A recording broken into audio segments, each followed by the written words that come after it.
একটু বাংলায় বলতে চাই, আমরা বাংলা থেকে দূরে আছি এখানে ভাইজ্যাকে, but Vizag we love Vizag, আমরা ভাইজ্যাককে খুবই ভালোবাসি। এখানকার পিপলরা সত্যি খুব কোঅপারেটিভ, ফ্রেন্ডলি, কিন্তু আমাদের বাংলা যে রুট আমরা কোনোদিন ওটা ভুলবো না। এবং সেই জন্য আমরা প্রতি বছর এখানে প্রবাসে থেকেও বাংলার নতুন বছরকে এরকমভাবে হইচই করে আনন্দ গানের মাধ্যমে স্বাগত জানাই। তো আমরা সেরকমই এবছর আমরা নিউ ইয়ার সেলিব্রেট করছি, বাংলা নববর্ষ। সো সবাইকে শুভ নববর্ষ।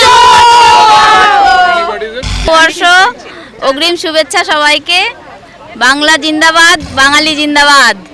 সন্ধ্যা আর 30শে চৈত্র, বছরের শেষ, তাই আজকে সকলকে শুভকামনা জানাই।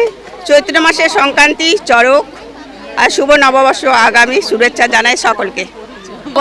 সবাইকে জানাই নববর্ষের শুভকামনা। শুভকামনা। নতুন বছর সবার ভালো কাটুক, ভগবানের কাছে আমরা এটাই প্রার্থনা করি। সবাই খুব ভালো থাকুন, সুস্থ থাকুন। শুভ নববর্ষ।